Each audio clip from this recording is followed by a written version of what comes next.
بسم اللہ الرحمن الرحیم۔ باپ اور بیٹی کا رابطہ بہت مہم ہے عزیزان محترم۔ رسول خدا کی زندگی کو دیکھیں تو بیٹی کے گرد گھومتی ہوئی نظر آتی ہے، بیٹی بھی بیٹی ہے، بہرحال ایسی سیدۃ النساء العالمین ہے کہ جب تشریف لاتی ہیں تو رسول خدا اپنی جگہ سے کھڑے ہو جاتے ہیں، یعنی بیٹی کا احترام، اس مقام منزلت، پھر بیٹی کے ہاتھ کا بوسہ لیتے ہیں، پھر اپنی جگہ پر بیٹی کو بٹھاتے ہیں۔ ہمیں یہ احترام رسول خدا دکھا رہے ہیں اس معاشرے کو جہاں بیٹیوں کو زندہ دفنایا جاتا ہے۔ اللہم صلی علی محمد۔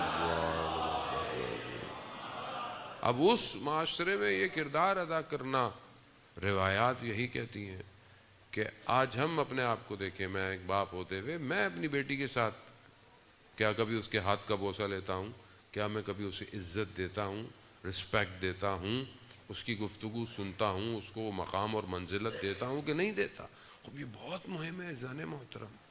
یہ شاید چیزیں معاشرے میں آہستہ آہستہ ناپید ہوتی جا رہی ہیں۔ جتنا انسان ماڈرن ہوتا جا رہا ہے اتنا انسان خود پرستی اور تنہا پرستی کا شکار ہوتا جا رہا ہے۔ آج انسان گھر کے اندر جاتا ہے، گھر والوں سے بات کم کرتا ہے اور اپنے موبائل سے زندگی زیادہ گزارتا ہے۔ ہر فرد انڈیویجول زندگی گزار رہا ہے، ساتھ بیٹھنے والے کے ساتھ اس کا کوئی تعلق ہے ہی نہیں، گھر میں بھی نہیں ہے اس کا۔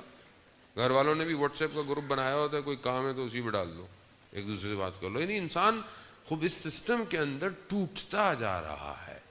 یہی ٹوٹنا انسان کو ڈپریشن، انگزائٹی، مایوسی، نا امیدی کی طرف لیتا جا رہا ہے۔ آج معاشرے کے اندر رویہ ہے ہی نہیں، معاشرے کے اندر موٹیویشن ہے ہی نہیں۔ اب آپ دیکھیں، باتیں بھی مایوسی ہے، انسان کی زندگی میں شکوہ زیادہ ہے، جبکہ بہرحال خدا نے انسان کو نعمتیں دی ہوئی ہیں، انسان اس کا شکر نہیں کر رہا۔ دنیا میں ہونے والے حالات اور واقعات انسان کو مزید ڈپریشن کی طرف لے گئے۔ اس کی وجہ ہے کہ آپ نے اپنے آپ کو ایک ایسے جھوٹے سسٹم میں ڈال دیا ہے کہ جسے کوئی اور چلا رہا ہے۔ یہی آپ کی شخصیات کو بنا رہا ہے، یہی آپ کی لائکس کو پیدا کر رہا ہے، اور یہی آپ کے اندر سب کچھ لے کر آ رہا ہے۔ فلسطین کے ہونے والے واقعات اور حالات آپ کے سامنے ہیں۔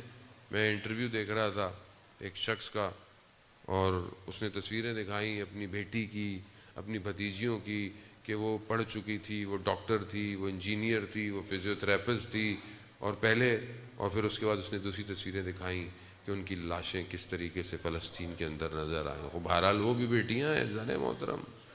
بہرحال آپ اس باپ سے، شاید ہم تو اپنی بیٹی کے بخار میں بھی تڑپ اٹھیں، لیکن وہاں باپ اپنی بیٹیوں کے جنازوں کو پتھروں کے نیچے سے اٹھا رہے ہیں۔ چھوٹے چھوٹے بچے، چھوٹے چھوٹے، جہاں پر مطلب انسان خود، انسانیت کہاں چلے گئی؟ اس کی وجہ کیا ہے؟ آج انسانیت کیوں اتنی بیدار نہیں ہے؟ کیسے اب ہم لوگ تصور کرتے ہیں کیسے لوگ تھے مدینہ میں کہ رسول کی ایک ہی بیٹی تھی، اس کا گھر جل رہا تھا؟ کیسے لوگ؟ یہی لوگ تھے، یا ایسے لوگ تھے نا کہ آج ہزاروں کی تعداد میں بچے مر گئے، لیکن حکمراں خاموش ہیں، سلطان خاموش ہیں، بادشاہ خاموش بیٹھے ہوئے ہیں۔ کیوں؟ کیونکہ دنیا اور اپنی حکومتوں سے محبت ہے۔ یہی صدر اسلام میں ہوا، یعنی انسان کو انسانیت سے نہیں، اپنی خود پسندی سے محبت تھی۔ ایک ہی رسول کی بیٹی اور ایک ہی بیٹی، اور آپ کے سامنے مسجد نبوی میں دربار میں کھڑی رہی۔ صدیقہ جسے کہا جائے، اسے اپنی بات منوانے کے لیے گواہوں کو لانا پڑا۔ یعنی انسانیت کہاں تھی؟ آج دنیا دیکھے انسانیت کہاں ہے؟ آج صبح شام آپ کے سامنے جو ظلم اور ستم ہو رہا ہے، وہ آج انسانیت کہاں ہے؟ آج لب خاموش ہیں۔ ہم تو اس مکتب سے ہیں کہ ہم جب اپنی ماں کے پیٹ میں تھے، ہم تو اس وقت سے مظلومیت کی بقا میں ساتھ تھے، ہم تو اس وقت سے مظلوم کا ساتھ اور ظلم کے مقابلے میں ہیں۔ دنیا آج بیدار ہو رہی ہے کہ ظلم کے مقابلے میں کھڑے ہو، آج بچوں کے جنازے دیکھ رہی ہے۔ ہم تو بچپن سے اسے ایک بچے کے لیے رو رہے ہیں جسے 6 مہینے کا پانی نہیں دیا گیا۔ ظلم ہے عزیزان محترم۔ خوب یہ کب ہوگا؟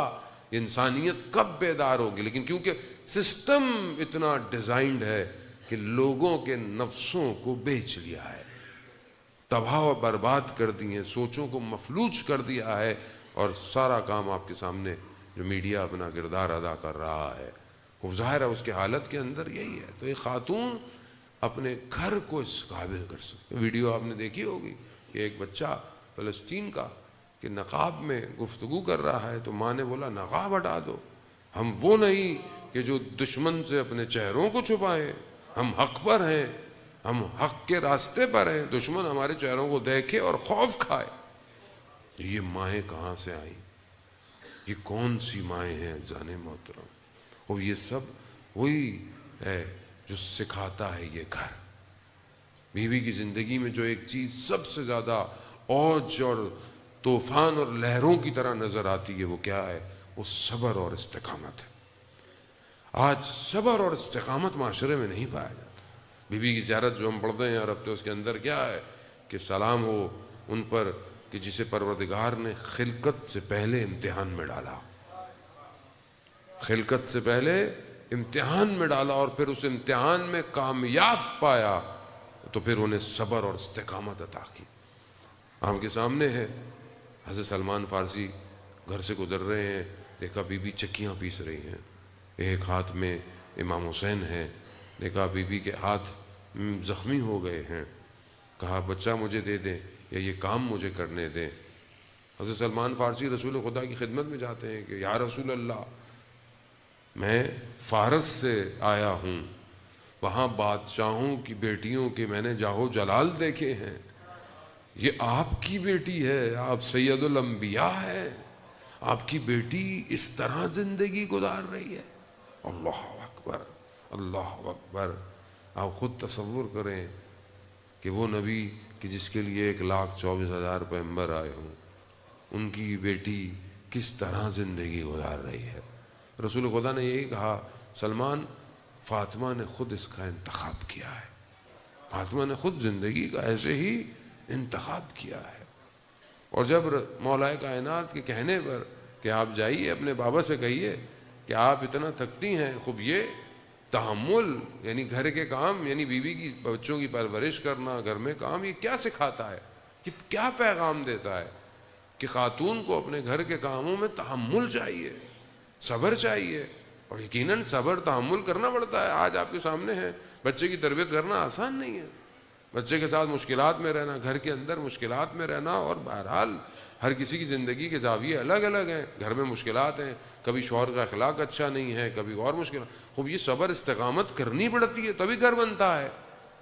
صدر اسلام کے اندر ایک کاروبار کرنے والا شخص تھا، مدینہ میں جب واپس آیا بیوی نے استقبال کیا، گھر میں کھانا بنایا، صبح جب فجر کی نماز کا وقت ہوا تو مسجد نبوی جانے لگا، تو بیوی نے کہا شوہر سے کہ خدا نے اگر کوئی امانت دی ہو تو اگر وہ واپس لے لے تو ہمیں کیا کرنا چاہیے؟ کہا دے دینا چاہیے۔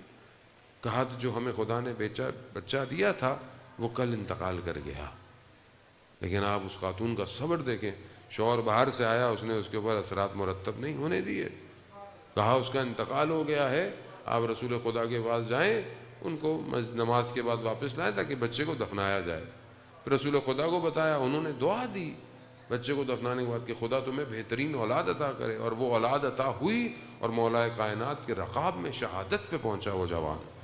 وہ جانے تم صبر اور استقامت ہے۔ آج بعض اوقات معاشرے میں صبر نہیں ہے، کبھی بہت خدا نخواستہ کسی کے اولاد نہیں ہوتی، تو آپ اپنی طرف سے علاج کریں، کچھ بھی کریں، اگر خدا کی تو خدا کی مصلحت ہے، صبر اور استقامت چاہیے۔ کسی کی اولاد مریض ہے، کسی کی اولاد بیمار ہے، صبر استقامت چاہیے۔ زندگی میں سختیاں ہیں، تحمل چاہیے، مگر بی بی زہرا سے زیادہ تو زندگی میں کسی کی سختیاں نہیں آئیں۔ ہمارے لیے رول ماڈل انہی کی ہستی ہے، تو کس طرح اپنے گھر میں صبر ہے۔ مولا کائنات نے کہا کہ جائیے اور اپنے بابا سے کہیے کہ آپ کو ایک کنیز دے خدمت کے لیے، کام کے لیے۔ یقیناً سخت دور تھا، رسول خدا کے پاس نہیں تھا اتنا۔ آپ جانتے ہیں کہ جب مدینہ میں آئے ہیں تو لوگ کس طرح رہتے تھے، کس طریقے سے گزارا کرتے تھے۔ رسول خدا نے کہا کہ بیٹی یہ نہیں ہے، مگر میں اس کے بجائے آپ کو ایک ایسی چیز، ایک ایسا تحفہ، ایک ایسا ہدیہ عطا کروں گا جو اس سے زیادہ افضل اور قیامت تک کے لیے۔ اور کیا دیا؟ یہ جو ہم تسبیح پڑھتے ہیں، تسبیح حضرت زہرا سلام اللہ علیہا یہ رسول خدا نے بیٹی کو عطا کی، اور یہ اس تسبیح کہ آپ نے یقیناً چھٹے امام کیا فرماتے ہیں کہ اگر کوئی نماز کے بعد اس تسبیح کو پڑھے تو 1000 نوافل کے برابر اس کے درجات ہیں. تسبیح نا صلی علی محمد.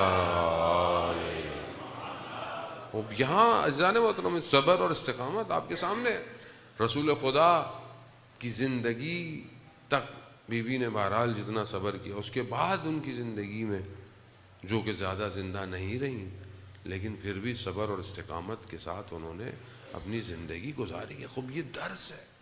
آج ہم اپنی اولاد کو صبر استقامت کا درس نہیں دے رہے. آج معاشرہ جو ہے وہ فوراً اضطراب میں، ہر چیز جلدی ہو، ذرا سا کچھ ہو جائے صبر نہیں ہے، کسی نے کچھ کہہ دیا صبر نہیں ہے، کسی نے کوئی غلط بات کہہ دی صبر نہیں ہے. انسان تحمل کرے. کردار آسان نہیں ہے، اور یہ جو کردار تاریخ میں چمکتے ہوئے نظر آتے ہیں یہ وہی ہیں کہ جنہوں نے اپنے آپ کو اہل بیت کے در سے جوڑا ہے. حضرت فضہ کا کردار آپ کے سامنے ہے کہ کیا کردار ہے کہ تاریخ ان کو یاد کرتی ہوئی نظر آتی ہے کہ کہاں انہوں نے اپنے کردار کو ادا کیا، کربلا تک اپنے کردار کو ادا کیا، اور اس کے بعد معاشرہ آگے چلتا رہا.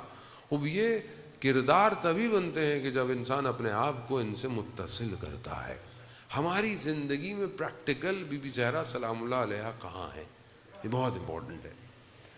حتیٰ جب ہم مشکل میں پھنستے ہیں تو توسل کہاں ہے؟